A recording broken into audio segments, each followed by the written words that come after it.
광명 주셨다라고 할 때 이제 구약적 개념으로 말을 하면 우리에게 이제 구원을 주신 하나님 이제 이렇게 말할 수 있는데요. 구원은 크게 두 가지로 설명할 수 있겠죠. 첫 번째는 샬롬이라고 하는 개념 우리 잘 알고 계시죠? 평화. 이 평화도 사실 우리에게 구원을 주는 개념입니다.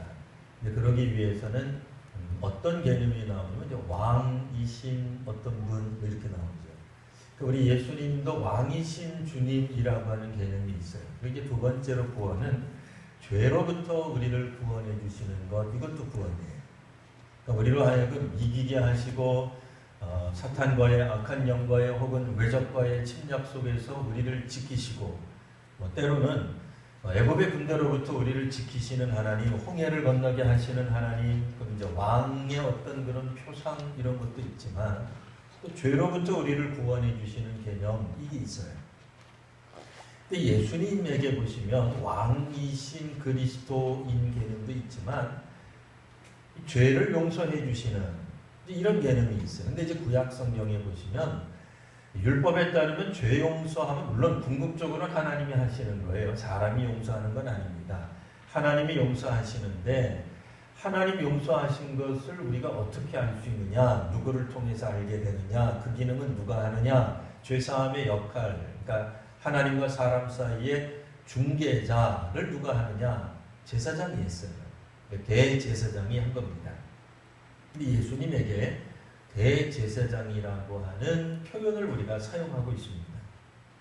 오늘 이 시대에 살아가고 있는 우리들 입장에서는 예수님이 우리를 구원해 주셨습니다. 사탄과의 전쟁 가운데서 이기게 하셨습니다. 죽음과 우리가 승리하게 하셨습니다. 만 있는 게 아니라 죄악 가운데서도 우리를 구원하시고 또 우리를 살리시고 함께 하셨습니다. 그렇기 때문에 예수님은 대제사장이 되십니다. 그러면 아무도 이거에 대해서 뭐라고 하지 않아요. 근데 이제 문제는 이 대제사장이라고 하는 개념이 상당히 구약적인 개념이에요. 그러니까 구약에 대해서 익히 알고 있지 않으면 예수님이 대제사장이 되신다. 이게 무슨 말인가 하고 사람들이 의아해할 수 있어요. 실제로 이 히브리서가 쓰여졌을 당시에 사람들은 히브리서 공동체라고 이제 보통 우리가 이야기합니다. 줄여서 히브리서를 읽는 초대교회 공동체, 너무 길잖아요. 그래서 짧게 설명할 때 그냥 히브리서 공동체, 히브리서를 읽는 초대교회 사람들을 말하는 거예요. 이 히브리서 공동체를 위해서 히브리서가 기록될 당시에 그러면 초대교회는 어떤 상황이었느냐? 상황이 중요한 거죠. 어떤 상황이었느냐? 이들이 특별히 유대교에서부터 이제 출발해서 유대인으로부터 출발해서 예수님을 믿은 그리스도인들이 있었습니다. 근데 이분들이 예수님을 믿고 그럼 우리에게 좀 삶이 좀 승리가 일어나고 성공이 일어나고 삶이 좀 나아지고 당장 예수를 믿어서 로마의 국교가 되어야 될 텐데 그게 이제 실제로는 약 400년이 흐른 다음에야 비로소 로마의 국교가 돼요.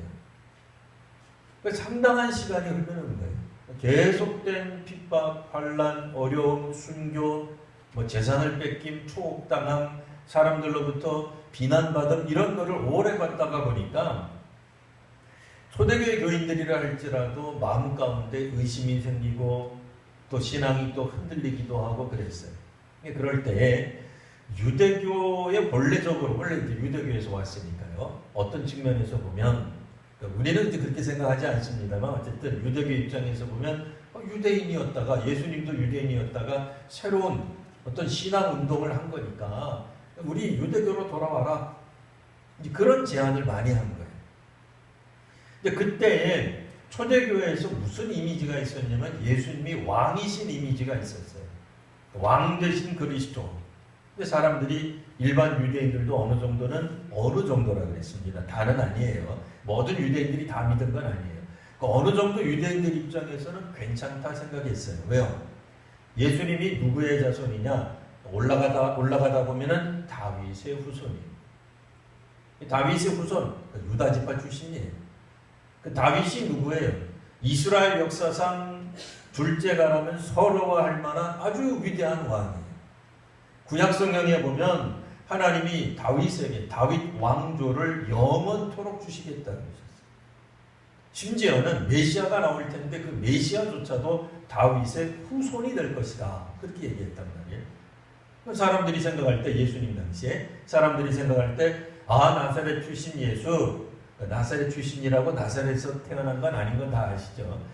그러니까 나사렛 예수가 유다지파 다윗의 후손이니까 아마도 그래 그럴 수 있겠네 라는 생각을 한 거예요. 오죽하면 예수님의 제자들도 예수님이 마지막 예루살렘으로 올라가실 때 진짜로 왕 되는 줄 알았어요. 왕이 되는 줄 알았어요. 보위에 올라가시는 줄 알았어요. 그래서 뭘 가지고 싸워요? 이제 예수님이 왕이 되시면 주의 우편에 좌편에 누가 앉을 것이냐? 이거 가지고 싸울 정도였어요.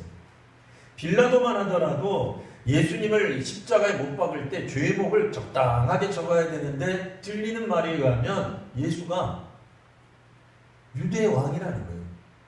이스라엘의 왕이라는 거예요. 물론 빌라도 자신이 만든 거라기보다는 유대인들이 그렇게 만들어 놓은 죄목이에요. 로마 사람들이 듣기에 유대의 왕이다 그러면 굉장히 기분 나쁘겠지. 뭐야 이 땅을 전복하자는 거야. 뭐야 로마에 대항을 해 이런 사형당할 이렇게 생각이. 근데 문제는 뭐예요? 빌라도 자신도 예수에 대해서 어느 정도 뒷조사를 해봤을 거 아니에요. 신상을 조사해 보니까 유다지파 출신. 그가 왕으로 가려고 그랬구나. 나라를 전복하려고 했는지도 혹 모르겠다라고 생각을 한 거예요. 근데 문제는 왕이신 그리스도, 왕이신 예수님에 대해서는 우리가 어느 정도 이해가 가는데 제사장이신 예수 이제 이상한 거예요. 우리는 하나도 안 이상해요. 21세기를 살아가는 우리는 하나도 안 이상해요. 근데 예수님 시대 혹은 예수님이 별세하시고 승천하신 이후에 초대교회 사람들이 전도할 때 우리 예수 믿으면 죄사함을 받습니다. 우리도 그렇게 전도하잖아요.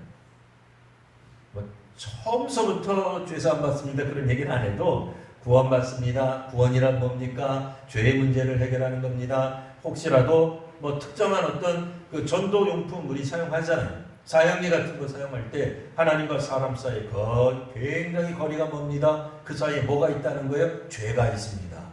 죄 문제 해결해야 되잖아요. 그 십자가라는 거예요. 예수님이 죄의 문제를 해결해 주었다. 근데 문제는 구약을 잘 알고 있는 사람들 혹은 예수님 시대의 유대인들 입장에서는 죄사함 받는 것은 제사장이 하는 거고 제사장이 하는 것은 어느 지파예요? 레위 지파 사람들이에요. 우리 성도님들이 다 교회 오래 다니셨으니까 제가 설교를 좀 빨리 해도 다 이해하시는 거죠? 혹시라도 레위 지파는 뭐고 유다 지파는 뭐고 손을 드세요. 그럼 제가 천천히 하겠습니다. 이 레위 지파여야 된단 말이에요. 근데 우리가 영남 출신이면서도 호남 출신이 있을 수 있어요? 없어요. 이게 가능한 사람들은 누구예요? 정치인들만 가능해요. 정치인들은 내가 여기서 태어났는데 여기가 출생지인데 재배지는 저쪽입니다. 그리고 우리 부모님은 알고 보면 북에서 내려왔어요. 이렇게 이야기하면서 심지어는 전국구 내지는 전 세계적인 배경을 가질 수 있다고 정치인이나 그렇게 하는 거고 우리는 영남인이면서도 호남인 서울태생이면서도 그럴 수가 없어요. 그러니까 나사렛 예수는 유다 지파이든지 레위 지파이든지 하나만 해야 되는데 그 기능이 유다 지파 그러면 왕의 이미지가 떠오르지만 레위 지파 그래야 제사장이 나오는 거예요. 그래야 대제사장이 나올 수 있는 거예요. 근데 뜬금없이 나사렛 예수에게서 대제사장만 할 수 있다고 하는 그 죄사함의 문제, 죄를 회개하고 죄를 해결해주는 문제가 나오는 거예요. 그러니 초대교회 당시에는 이게 우리는 아니에요. 아까도 말했듯이 우리는 아니에요. 우리는 어떻게 해요? 우리 특별히 신구맥에 다니시는 분들은 우리는 뭐라 그래요? 성경 읽다가 어려우면 어떻게 믿죠? 끝까지 그냥 믿어. 믿으면 되는 거야. 뭘 고민을 해? 아멘, 할렐루야 하고 넘어가요. 근데 예수님 시대 혹은 이 초대교회는 넘어가질 않았어요. 옆에 있는 사람들이 자꾸 훅훅 찌르는 거예요. 야, 너희 교회 다니는 너희들, 너 예수쟁이들, 나사렛 예수가 어떻게 제사장이냐? 네? 그럼 그 사람이 레위 지파라는 거냐? 아니 유다 지파라며 조금 전까지 다윗의 후손이라며 그래서 왕으로 오시는 그리스도라며 그럼 그리스도면 행군하는 거고 전쟁에서 이기는 거지 뜬금없이 죄사함을 왜 하는데? 하고 물어보기 시작하는데 초대교회 사람들이 헷갈리는 거예요. 우리 성도님들은 안 헷갈려요. 왜냐면 그런 거 가지고 질문할 사람이 별로 없어요 우리한테. 근데 초대교회 당시에는 이게 복잡한 문제였어요.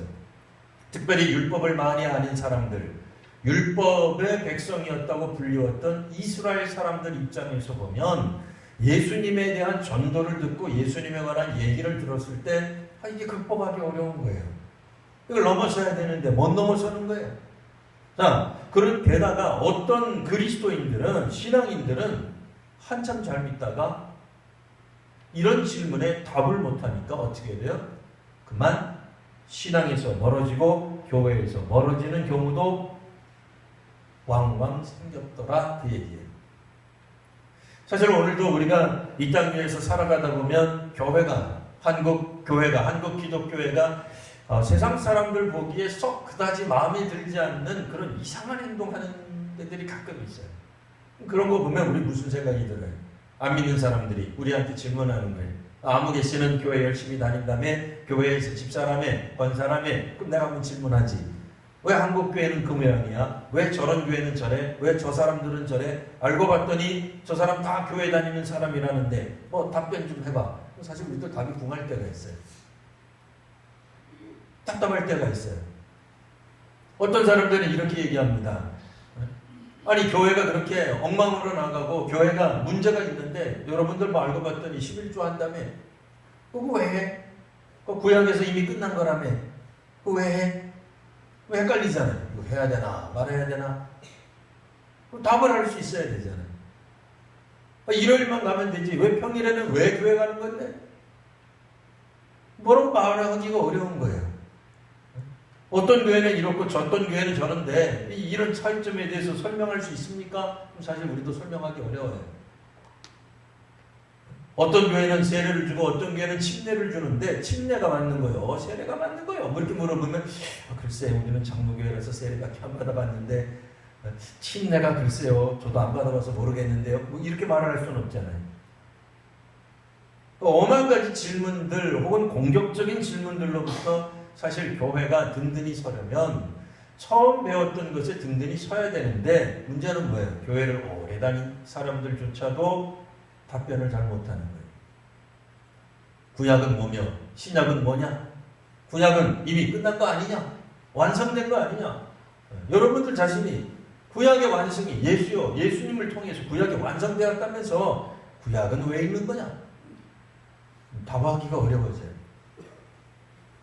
때로는 이단들이 와서 천국이 어디 있는 줄 아십니까? 뭐 이런 식으로 이야기하면 이게 또 헷갈리는 거예요. 이 천국이 하늘나라 가 있는 건지 이 땅에 가 있는 건지 또 몇몇 구절 가지고 이야기하기 시작하면 정신이 하나도 없어요.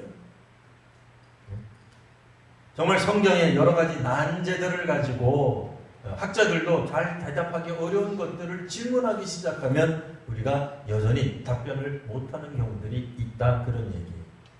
흔히 하는 이야기는 다 아시죠? 동방박사가 몇 사람입니까? 3사람. 어떤 사람이 또 집요하게 물어봐요. 어디 성경에 3사람이라고 나오느냐? 깜짝 놀라시면 안 됩니다. 다 알고 계셔야 돼요. 예물을 3개를 드렸지 3사람만 왔다고는 절대로 그런 적이 없어요. 3사람이 왔는지 10사람이 왔는지 우리 몰라요. 예물이 3개였다는 거.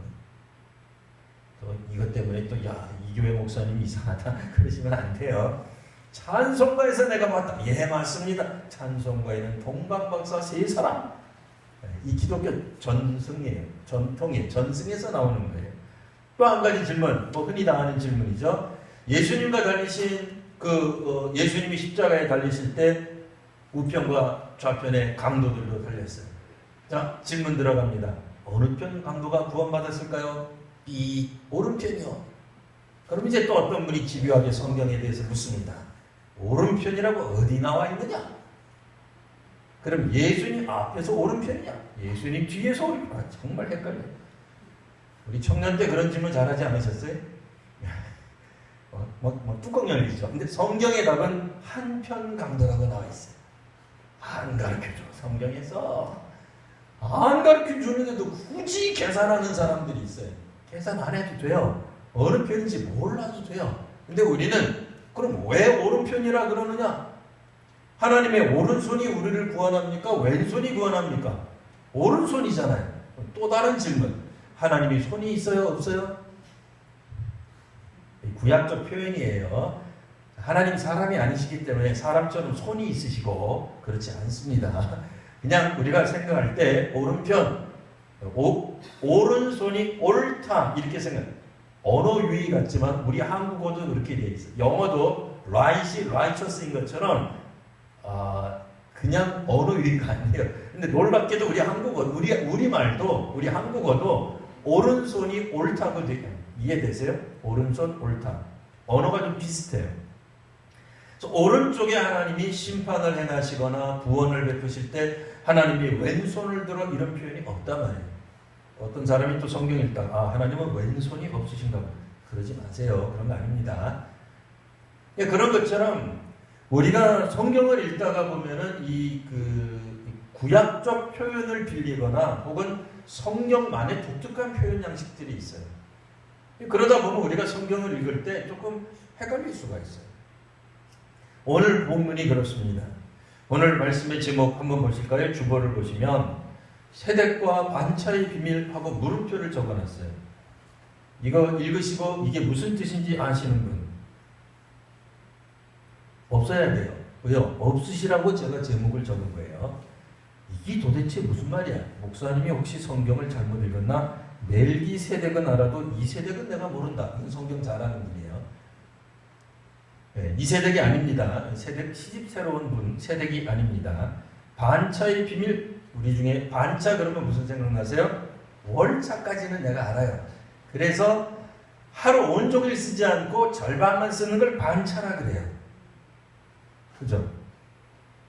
근데 멜기세덱의 반차, 멜기세덱이 새로운 시집온 세덱이 반차를 썼는가 보다. 근데 그분이 대제사장이래. 이 도대체 무슨 얘기야? 히브리서 읽다가 우리가 포기를 합니다. 포기하지 마십시오.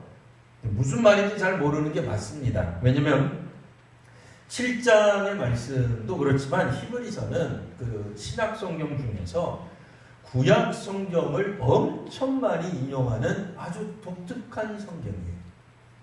그러니까 다른 어떤 성경에 비해서 정말 많이 구약 성경을 인용하고 있어요. 인용한다는 얘기는 뭐예요? 독자들이 히브리서 공동체가 구약 성경에 대해 상당한 지식이 있다는 것을 전제하는 거예요. 이제 그러다 보니 오늘 우리 같은 사람들 21세기를 살아갈 때 우리가 사실 구약 성경을 읽더라도 뭐 그렇게 상세하게 안 읽으실 수 있어요. 그러다 보니 히브리서 7장을 읽을 때 이게 도대체 무슨 얘기인가 하는 생각이 들 수 있단 말입니다. 어쨌든 좀 어렵다고 생각될지 몰라도 어려운 내용이 아니라 우리가 잘 안 읽어본, 잘 안 다뤄본 내용이기 때문에 어려운 겁니다. 올해도 한번 7장 1절에서 10절까지 말씀을 간략하게 한번 살펴보겠습니다. 1절에서 10절 내용 중에 제일 중요한 건 일단은 1절입니다. 1절 중요하니까 같이 한번 읽어보겠습니다. 자, 시작. 이 멜기세덱은 살렘 왕이요 지극히 높으신 하나님의 제사장이라 여러 왕을 쳐서 죽이고 돌아오는 아브라함을 만나 복을 빌리라. 아멘.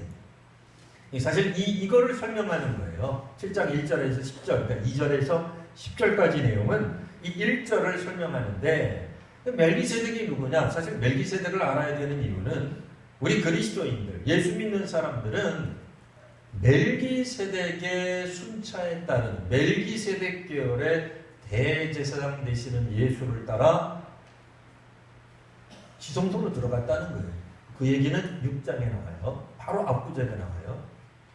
그러니까 이 지성소로 들어갔다는 얘기가 뭐지? 역시 구약적 개념이에요.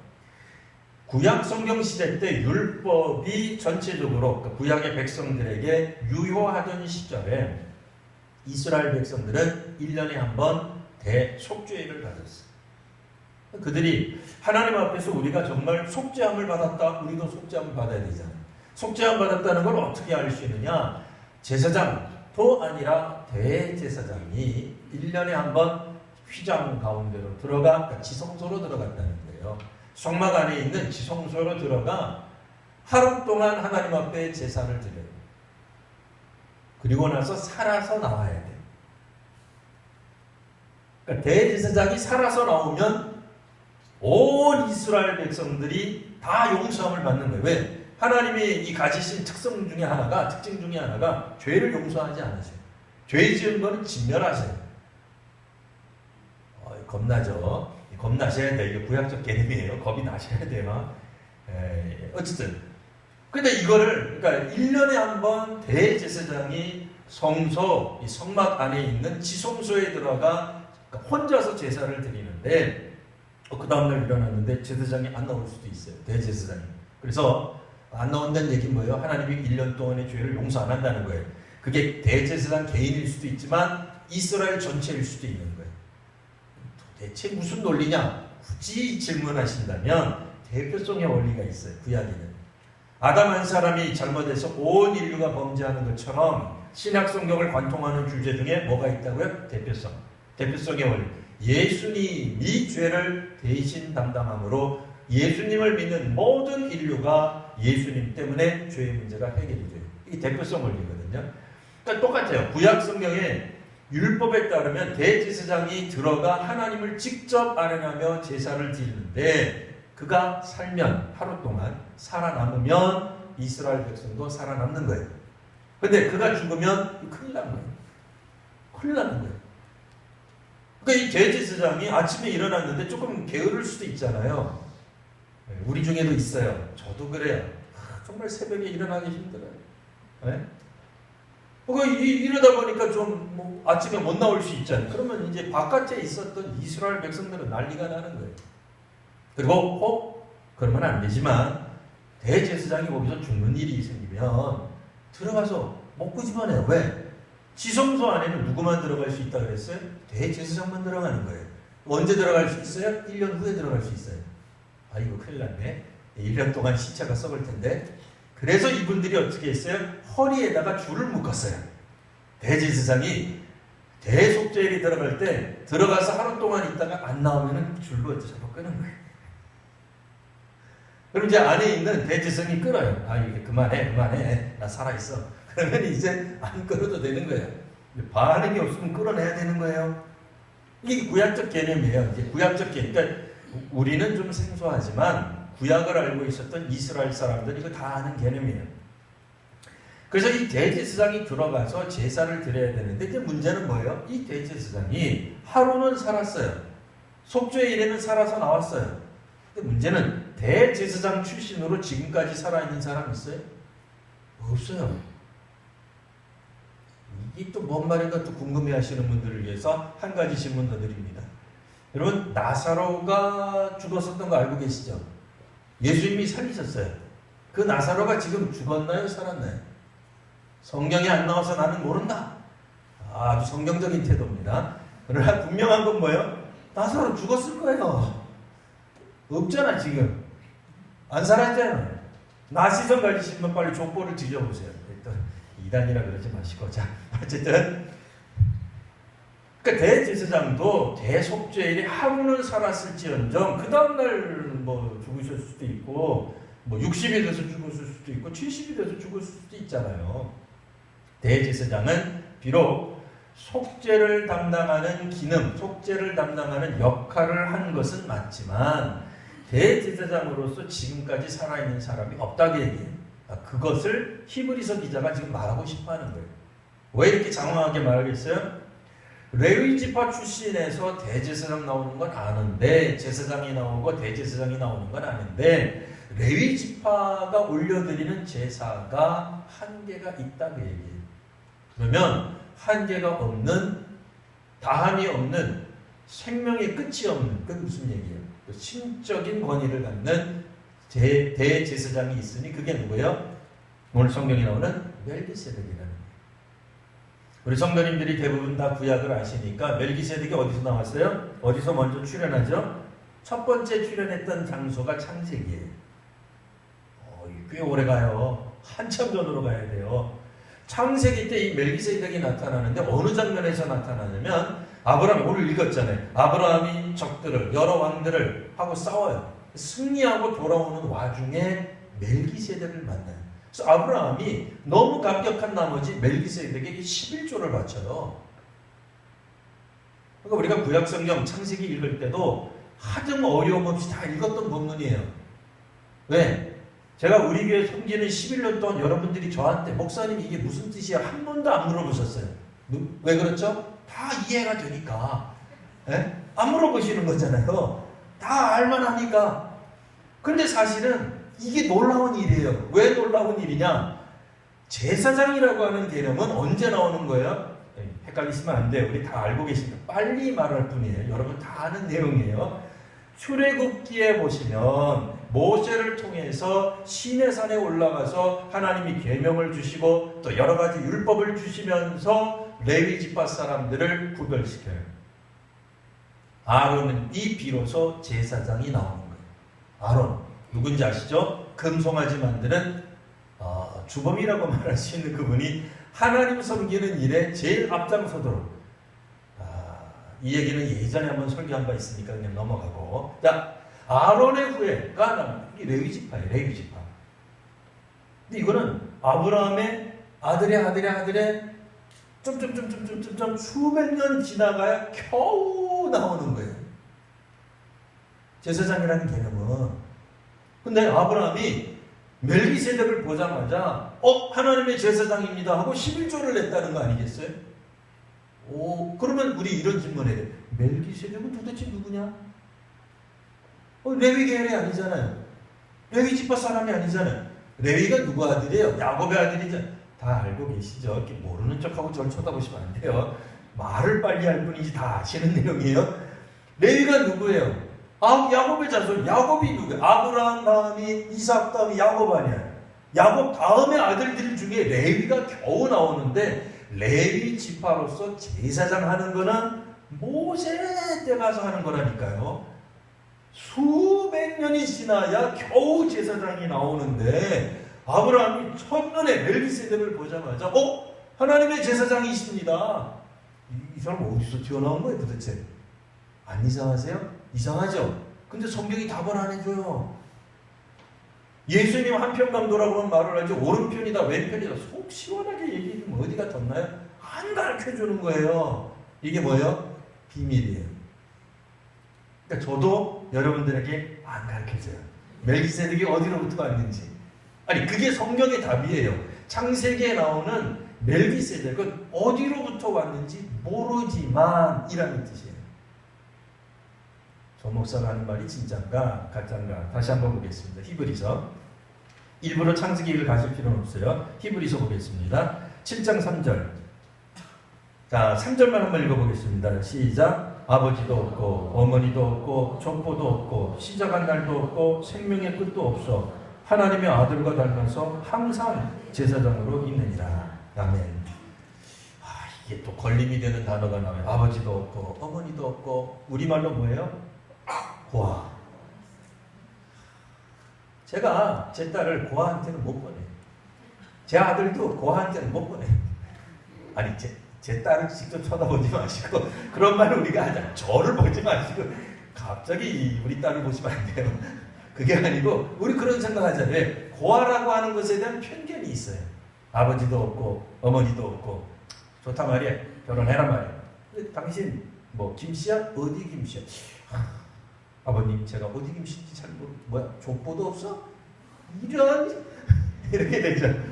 족보도 없대. 족보도. 이게 한국어 개념으로 한국식 개념으로 보면 이거는 이거 곤란한 거예요. 이게 뿌리가 없는 거예요. 뼈대가 없는 집안이에요. 이렇게 읽으시면 성경 진짜 이상해지는 거예요. 아까도 말했지만 이건 그 뜻이 아니에요. 그런 뜻이 아니에요. 우리가 할머니 할아버지들이 특히 손주 손녀 보면 너무 이뻐요. 그럼 뭐라고 불러요? 아이고 우리 강아지. 요즘은 집에서 개도 많이 키웁니다. 손주 손녀가 고민에 빠졌습니다. 할머니 할아버지가 가고 난 다음에 나는 과연 개인가? 나는 누구인가? 분명히 언급하셨잖아요. 우리 집안의 최고 어른이 나를 보고 뭐라고 불렀다? 사랑스러운 나의 강아지. 이게 그런 뜻이 아니잖아요. 그런 뜻이 아니에요. 사랑한다는 뜻이지 개와 동일하게 개와 정체성을 같이 가져라. 그런 얘기 아니에요.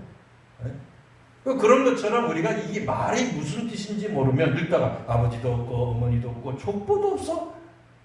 무슨 이런 제사장이 있어? 우리 목사님은 목사라고 하는데 신학교를 나온 적이 없어. 헷갈리잖아요. 그죠? 왜? 뭐 어디서 목사 안수를 받았는지도 모르겠어. 그건 진짜 족보가 없는 거예요. 그러면 안 돼요. 어지간한 한국교회 목사님들은 신학대학 저 같은 경우에는 그렇습니다만 4년을 나오고 신학대학을 3년을 나오고 목회수련 2년 이상을 받고 목사고시를 받아서 비로소 목사가 되는 거예요. 뜬금없이 됐다.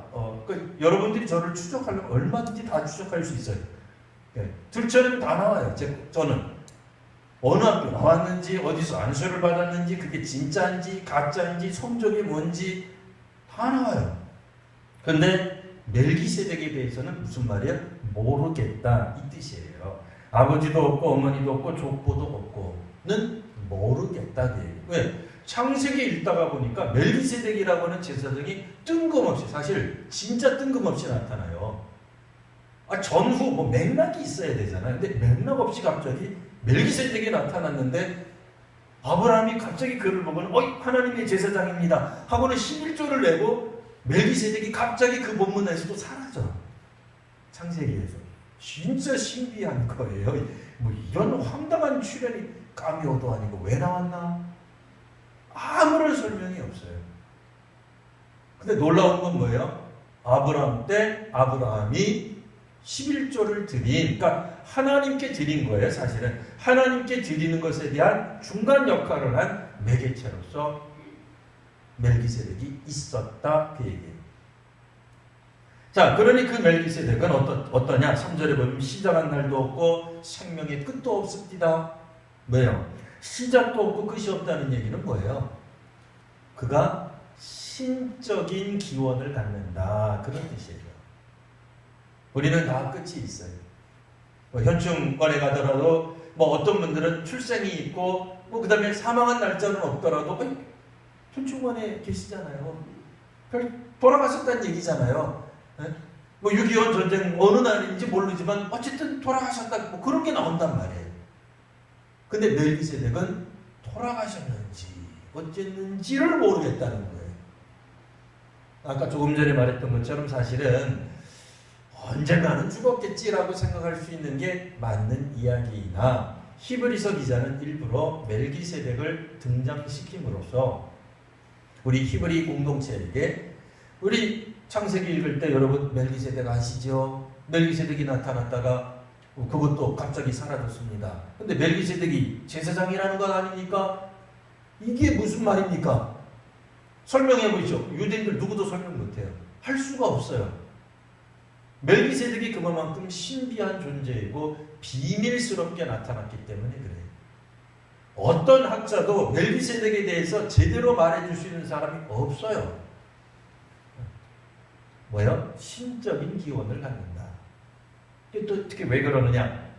그 다음 거 보시면 자 4절 5절 내용을 이제 간략하게 설명드리겠습니다. 이 사람이 얼마나 높은가 우리가 한번 생각해 보자. 얼마나 높으냐면 레위 지파 출신, 레위 출신 제사장보다도 훨씬 높다. 왜? 레위 사람도 멜기세덱에게 11조를 드렸기 때문이다. 이건 또 말도 안 돼. 멜기세덱 시대에 레위가 언제 살았어요? 레위 지파 사람들이 언제 살았어요? 그거 출애굽기 한참 뒤에 가서 나온 거라면서요. 레위가 아브라함의 후손 아니더냐. 아브라함이 멜기세덱에게 11조를 드렸으면 결국 그들의 후손인 레위도 11조 드린 거하고 대표성을 해요. 똑같은 거 아니냐. 그러니까 레위 지파 출신 제사장이 높냐? 멜기세덱 제사장이 더 높냐? 멜기세덱이 더 높다는 거예요. 높은 건 어떻게 하느냐? 거기 보시면 이렇게 나오죠. 7절 논란의 여지 없이 낮은 자가 높은 자에게서 축복을 받느니라. 높은 자가 낮은 자에게 축복하는 게 맞는 거 아니냐 그 얘기예요. 물론 이거는 여전히 논란할 수는 있어요. 우리가 굳이 따지자면 높은 사람이 낮은 사람에게 축복하는 건 맞아요. 아버지가 혹은 어머니가 아들과 딸들에게 축복하는 게 맞아요. 교수가 교수님이 제자들에게 혹은 나라님이 백성들에게 하는 게 맞아요. 그럼 반대로 대통령은 백성을 축복해도 백성은 대통령을 저주하면 되나요? 그건 아니잖아요. 백성도 대통령에게 축복해야죠. 부모는 자녀들에게 축복하는데 자녀는 부모에게 저주를 퍼부으면 되나요? 안 되죠. 목사는 교인들에게 축복하는데 교인은 목사에게 저주하면 되나요? 안 되잖아요. 요즘 시대는 뭐예요? 평등해요. 그러니까 지금 이 성경은 평등하지 말아야 된다. 뭐 그런 얘기를 하려는 게 아니에요. 우리가 뭐 식사를 한다. 뭐 우리가 명절 맞았다고 생각해 보세요. 온 대가족이 다 모였는데 아니 막 할아버지가 기도하지. 이제 초등학교 들어가네 보고 기도하라 그래요? 어디? 뭐 그러진 않잖아요. 동서 복음을 막론하고 윗사람이 아랫사람에게 축복하는 건 자연스러운 일이에요. 그래도 잘 모르시겠다는 분들은 세배할 때 누구한테 우리가 세뱃돈 드리고 덕담을 듣는지 자녀들이 부모님께 세뱃돈 드리면서 덕담하지는 마세요. 그게 좀 곤란해요. 그냥 용돈 드리고 그러는 거지 세뱃돈 드리는 거 아니에요. 착각하시면 우리도 헷갈리시면 안 그는 설날 명절에 모여서 그냥 쓰시라고 드린 세뱃돈 드리는 거 아니에요. 안 헷갈리시죠? 자, 그런 것처럼 윗사람이 아랫사람이 하는 게 맞는 거 아니냐. 아브라함이 멜기세덱에게 10의 1조를 드리고 멜기세덱이 아브라함에게 하나님의 축복을 선언했다면 누가 높은 사람이냐? 당연히 멜기세덱이 높은 사람이죠. 기능적으로 높다는 거예요. 기능적으로. 뭐 믿음의 조상인 아브라함보다 위대하다 그런 뜻이 아니라 신앙적으로 위대하다 그런 뜻이 아니라 기능적으로 그가 죄를 사할 수 있는 통로가 된 것 아니냐라고 이야기를 해주는 거예요. 그런 의미에서 예수님은 멜기세덱의 반차를 따르는 대제사장이시다. 그는 그러니까 이 레위지파 사람들이 못 해낸 일을 하신 거예요. 왜? 레위지파 출신 제사장들은 들어갔다 언젠가는 나오지만 하루 만에 나오지만 언젠가는 죽어요. 예수님은 어때요? 돌아가셨다가 별세하셨다가 사흘 만에 부활하셨잖아요. 승천하셨잖아요. 그러니까 그 제사장은 그러니까 예수라고 하는 멜기세덱의 반차를 따르는 대제사장은 유일무이한 대제사장이라는 거예요. 그러니 예수님 뒤따라가면 속죄함을 받는다는 거예요. 그래서 오늘 우리들의 죄 문제가 죄 문제가 해결된다는 거예요. 제가 이거 설명하긴 했는데 21세기를 살아가는 우리들에게는 그게 와닿지 않을 수도 있어요. 왜? 우리는 이미 믿어요. 예수님을 통해 죄사함을 받았습니다. 아멘 하고 믿기 때문에 이게 설명이 필요 없을 수 있어요.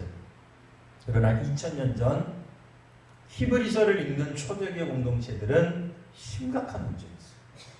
헷갈리는 문제였어요. 도전의 문제였어요. 이 부분에 대해서 누군가가 명확하게 설명해 주지 않으면 교회가 흔들리는 거예요. 오늘 우리도 유사한 상황, 유사한 삶을 건 게 맞습니다. 지금 이 시대를 살아가는 데 있어서 한국 교회를 향해서 세상에서 질문합니다. 심지어는 같은 교인들마저도 우리가 우리 자신들에게 질문할 때 있어요. 그렇지 않아요? 뭐 성경 보니까 11조를 사람에게 바쳐? 이상하지 않죠? 하나님께 바치는 거예요. 사람에게 바치는 게 아니에요. 우리도 마찬가지잖아요. 갈등이 있거나 분열이 생기면 사람들이 헌금을 안 해요. 우리도 그럴 거 아니겠어요?